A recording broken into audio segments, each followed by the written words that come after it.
السلام علیکم 3 کلاس، کیسے آپ لوگ؟ آج 8 دسمبر ہے اور منگل کا دن ہے۔ بچوں، جیسا کہ آپ کے علم میں ہے کہ آج سے ہمارا تھرڈ ٹرم شروع ہو رہا ہے، تو اس سلسلے میں ہم اردو اے کا سبق نمبر 21 پڑھیں گے، اقوال زرعی۔ اقوال زرعی کا مطلب ہوتا ہے سنہری الفاظ۔ بیٹا، یہ وہ قول ہوتے ہیں جو بڑے لوگ ہمیں نصیحت کرنے کے لیے کہتے ہیں۔ شیخ سعدی ایک عظیم شاعر تھے۔ وہ 800 سال پہلے ایران میں پیدا ہوئے۔ انہوں نے بغداد کے مدرسہ نظامیہ سے تعلیم حاصل کی۔ ان کی 2 کتابیں بوستان سعدی اور گلستان سعدی آج بھی دنیا بھر میں بہت مشہور ہیں۔ بچوں، یہاں تک ہم اس کی ریڈنگ کریں گے، اس کے بعد ہم کاپی پیسٹ کے الفاظ معنی کریں گے۔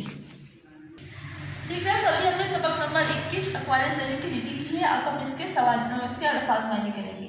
تو کاپی پہ آپ نے پہلے سوال لکھنا ہے، الفاظ کے معنی لکھیں، اس کے بعد سینٹر میں لائن لگانی ہے، ایک طرف الفاظ ایک طرف معنی۔ پہلا لفظ ہے صبر، اس کا مطلب ہے برداشت۔ عظیم، بڑا۔ خاص، اہم۔ غلہ، گندم۔ ہاتھ پکڑنا، مدد کرنا۔ بچوں کا آپ نے کاپی پر لکھنا ہے، اس کو اچھی طرح سے یاد بھی کرنا ہے۔